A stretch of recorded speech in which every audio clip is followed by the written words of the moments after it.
I'm going to show you how I make banana pudding.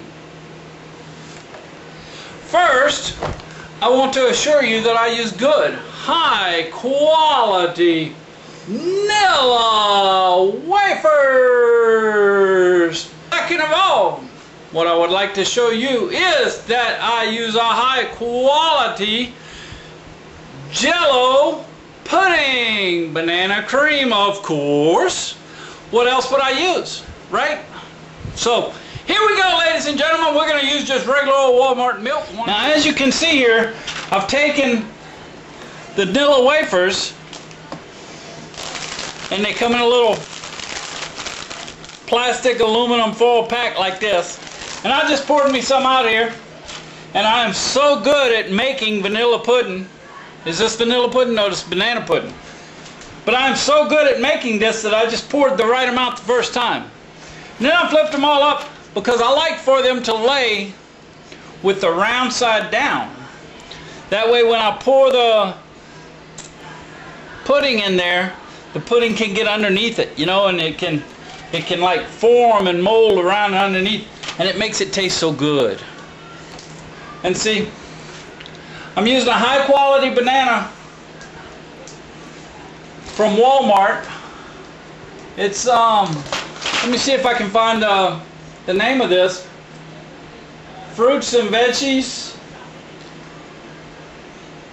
and it's a product of Colombia. So as you can tell, it's not a name brand banana, but it appears to be in just as good a shape as if I would have paid more money, which, you know, that's the whole point of shopping at Walmart, is because, you know, they roll back prices every day. And it's a good thing they do it that way, because they go in there at night and raise them back up. But they roll them back every day, and so that's a good thing. So let me get busy and cut up some bananas here, and I'll be getting back with you in just a minute. Okay, now you can see that I've taken 2 bananas and I've sliced them in little slices like this. Okay, then what I did from there is I took them and cut them in halves like that. So I have little slices, and you can see that I just cut it in half like that. And that makes it so much easier to eat when you're trying to eat banana pudding.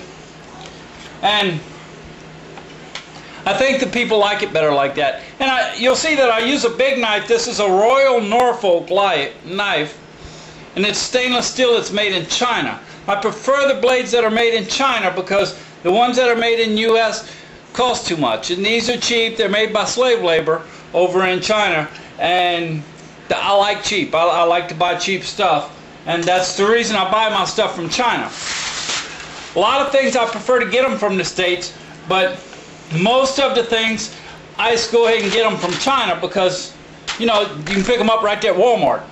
So it makes it easier for me, you know, being as I have a job and I work and stuff. You know, I don't have a woman around the house to do things for me, so I have to do them all myself. So, you know, we're having this covered dish lunch tomorrow, which means that and by the way, I did wash my hands. It was day before yesterday, but I did wash them, and I didn't forgot why I washed them, but I do remember washing them.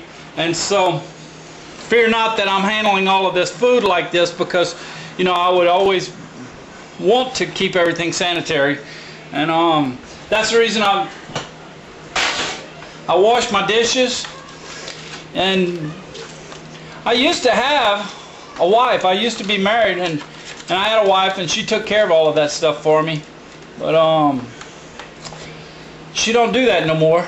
I don't think she does it for anybody anymore. But here's what we got so far: is we got these throwaway trays here that came from Walmart.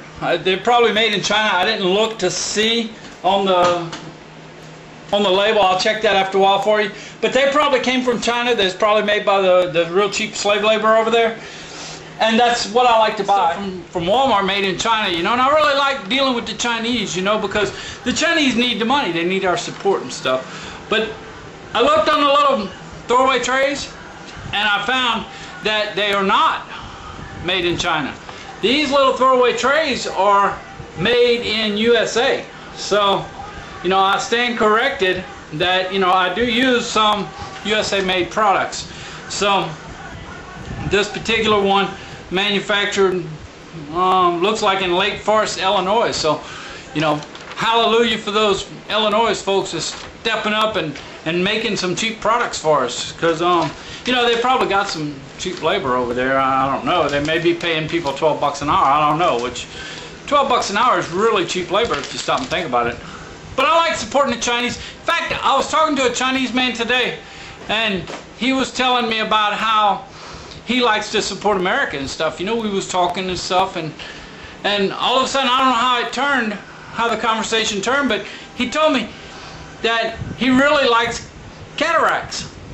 And I'm like, you like cataracts? And he said, yeah. He says, but my dad and my mom, you know, he said they always drove Rincons. Now what I'm going to do is I'm going to take this big pot right here, because I don't have a mixing bowl, because I'm poor, and I didn't realize I didn't have one because I don't cook like this every day. You know, cook these delicious entrees every day. I'm not a person that cooks every day. You know, I like to go to McDonald's and Walmart, because Walmart cooks them chicken strips, and they cook them potato wedges. So I like to do that, and I think those chickens are Chinese chickens.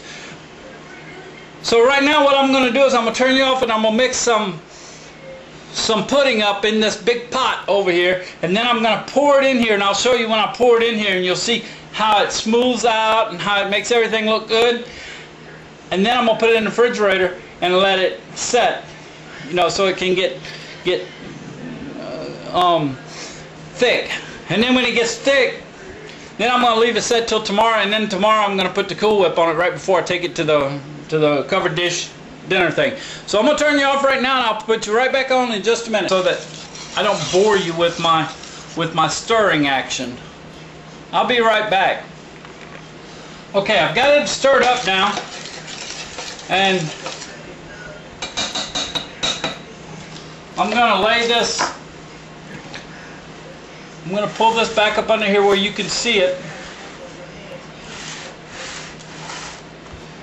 and then I'm going to pour the stuff in here. The pudding. Woo! Sure, that looks good, yeah. Man, I tell you what.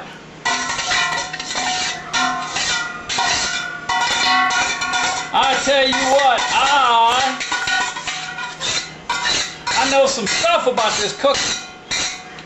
So what I'm going to do is, since I'm done with that for the time being, I'm going to take this and I'm going to kind of push it out to the edges. Make sure it's a good smooth top pudding. Alright, so there you have it, a banana pudding.